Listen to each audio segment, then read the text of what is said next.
The 2006 Duke Lacrosse rape case, you know that phrase, highlighted how unsupported accusations and blind acceptance by a politically motivated prosecutor and media pressure could create a nationwide firestorm. The three young men accused of the rape had their lives turned upside down. They were arrested, indicted, and punished in the court of public opinion. The case was actually later dismissed. And now, almost 20 years later, their accuser says she lied about the whole thing. Steve Harrigan is live in Atlanta with more details. Steve. That's right. This admission certainly is a long time coming. It goes all the way back to 2006, 18 years ago, at a house in Durham, North Carolina, a party by the Duke Lacrosse team, and a stripper, Crystal Mangum, said she was raped by 3 Duke Lacrosse players. Now, yesterday, for the first time ever, she says that never happened. She made up the story. This bitch! That's the show, Dennis!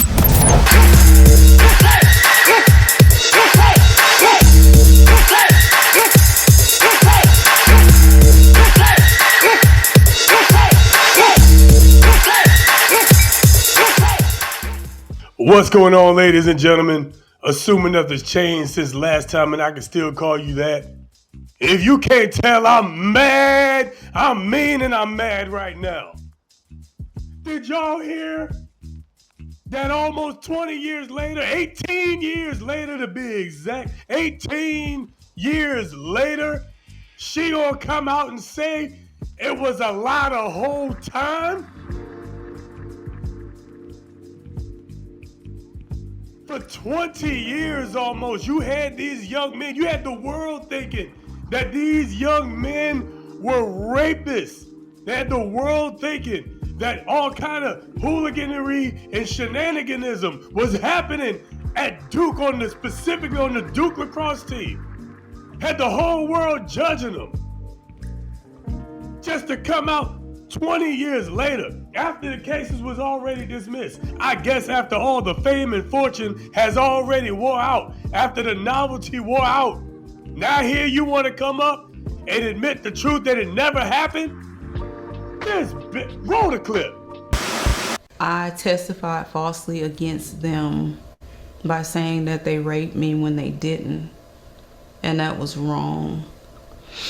And I betrayed the trust of a lot of other people who believed in me. Mangum was speaking from prison where she's serving a 14-year sentence for murder. The case itself, 18 years ago, got national attention. The 3 white students from an elite... I'm sorry. She's currently serving 14 years for murder? That's a little detail I never heard before. I'm sorry, what? And I betrayed the trust of a lot of other people who believed in me. Mangum was speaking from prison where she's serving a 14-year sentence for murder. The case itself, 18 years ago, got national attention. The 3 white students from an elite university were prejudged as guilty by the national media, by their own university, and by the prosecution. The DA involved eventually got disbarred for withholding crucial DNA evidence. And the president of Duke, Richard Broadhead, suspended the 3 students and ended the lacrosse season. Eventually, after the dismissal, the 3 students settled a lawsuit with Duke and the president for an undisclosed amount. Back to you.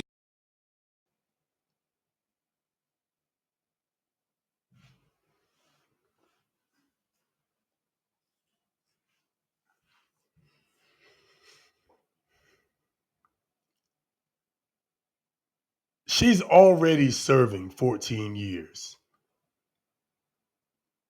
And knowing that currently, I say, as I have said for quite some time, and people have called me extreme for saying this, but stories like this is exactly why I say that if a person lies about rape, sexual assault, things of that nature, especially if they knowingly lied about it, they should be sentenced to a minimum of double whatever the maximum you were going to give the person they lied on to. So if these young men were going to get, let's say, 5 to 10 years, this woman should get an automatic minimum of 20. An automatic minimum of 20. This is a life ruiner. This is a career ruiner, all off of an allegation. Think about all the things that have been built off of the backs of these types of allegations. The whole Me Too movement, started gaining steam right around when this came out.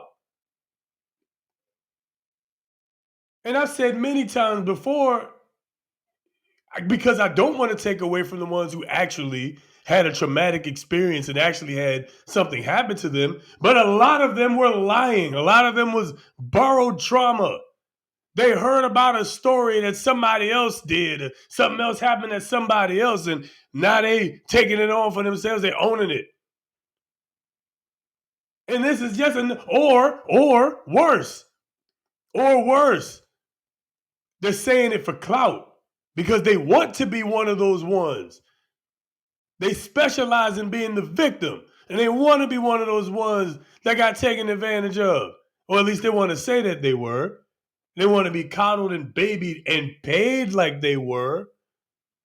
This is ridiculous, and that's why I think you got to drop the hammer. We got to stop letting people get away with this kind of crap. We got to stop letting women in particular get away with this kind of crap. It's been a credible threat since I was a child, way back in the 1980s, early 1990s. This was a credible threat that a woman or young girls were even saying it, that they would just yell out rape because they knew that whoever was around would believe them. It was a joke on the schoolyard. Now it's real. And the thing is, when you're accused of it, even when they're lying, you never erase the stigma. Or very rarely, I should say, does anyone ever erase or escape that stigma? Like when you are accused of having done something, you just did it in many people's eyes. So let's say that that's the case for these people, because I remember the court of public opinion going in on the Duke Lacrosse team, going in on lacrosse period, going in on Duke the university. I mean, just everything that could possibly be anything related to this situation. Everybody tried to get them a piece of this just to find out what many of us already knew, that these were fantastic lies. And I believe one of the young men even said that. These were fantastic lies. And she made it all up. When are we going to not let that go? When is that going to not be okay? Oh, my Tracy's already serving a 14-year sentence. Yeah, because obviously, in addition to being a liar, she's also a murderer. Allegedly. I don't know the story. It's something I have to look up. But in addition to being a liar, she's also a murderer. It sounds to me like she's somebody who needs to not be on the streets, really, with anybody.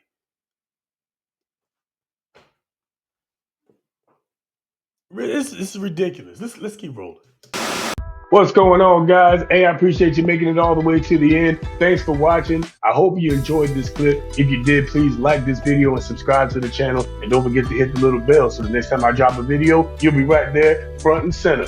Also, to get the full video from where this clip is from, head on over to Rumble, where you'll get the real, authentic, straight talk with no filter, no fluff, and absolutely no fucks. I'll see y'all there.